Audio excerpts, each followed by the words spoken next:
1 Samuel chapter 2. Then Hannah prayed and said, My heart rejoices in the Lord. In the Lord my horn is lifted high. My mouth boasts over my enemies, for I delight in your deliverance.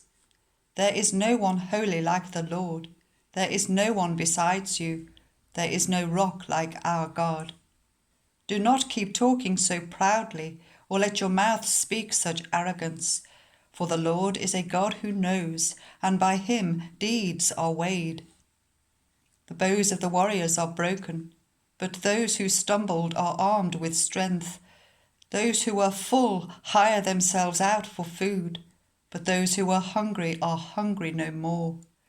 She who was barren has borne 7 children, but she who has had many sons pines away.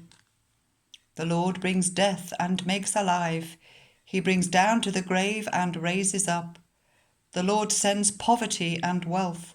He humbles and he exalts. He raises the poor from the dust and lifts the needy from the ash heap.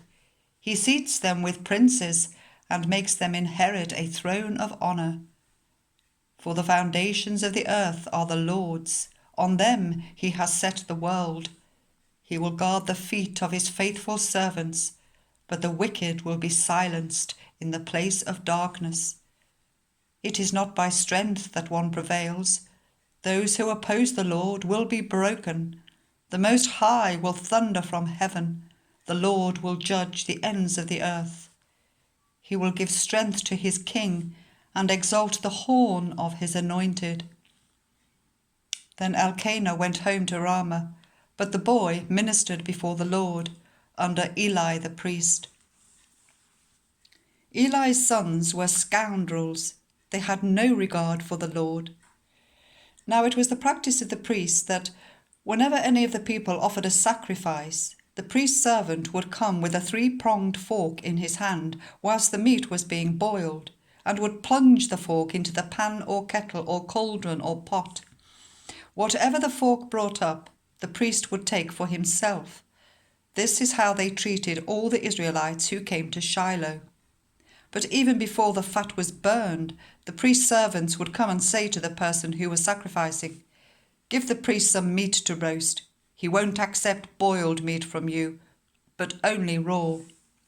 If the person said to him, Let the fat be burned first, and then take whatever you want, the servant would answer, No, hand it over now. If you don't, I'll take it by force. This sin of the young men was very great in the Lord's sight, for they were treating the Lord's offering with contempt. But Samuel was ministering before the Lord, a boy wearing a linen ephod.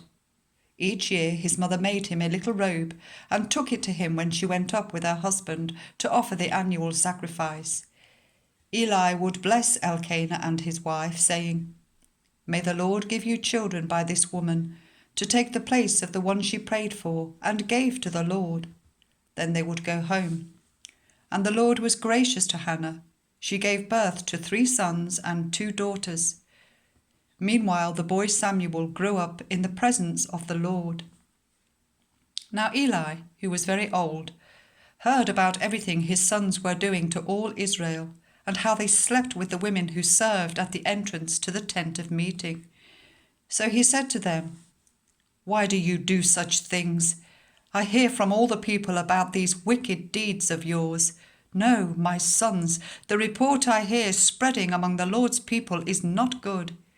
If anyone sins against another human being, God may mediate for the offender. But if anyone sins against the Lord, who will intercede for them? His sons, however, did not listen to their father's rebuke, for it was the Lord's will to put them to death.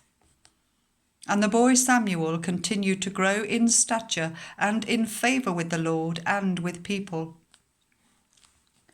Now a man of God came to Eli and said to him, This is what the Lord says. Did I not clearly reveal myself to the family of your ancestor when they were in Egypt under Pharaoh?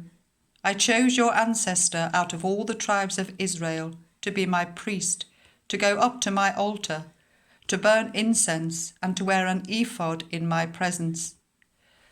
I also gave your ancestors' family all the food offerings presented by the Israelites.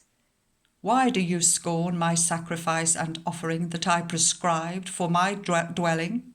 Why do you honour your sons more than me, by fattening yourselves on the choice parts of every offering made by my people Israel? Therefore the Lord, the God of Israel, declares, I promised that the members of your family would minister before me forever. But now the Lord declares, far be it from me. Those who honour me I will honour, but those who despise me will be disdained. The time is coming when I will cut short your strength and the strength of the members of your family, so that no one in it will reach old age, and you will see distress in my dwelling. Although good will be done to Israel, no one in your family line will ever reach old age, every one of you that I do not cut off from serving at my altar. I will spare only to destroy your sight and sap your strength, and all your descendants will die in the prime of life. And what happens to your two sons, Hophni and Phinehas, will be a sign to you. They will both die on the same day. I will raise up for myself a faithful priest, who will do according to what is in my heart and mind. I will firmly establish his family line, and he will minister before my anointed one always. Then everyone left in your family line will come and bow down before him for a piece of silver and a loaf of bread, and plead, appoint me to some priestly office, so that I can have food to eat.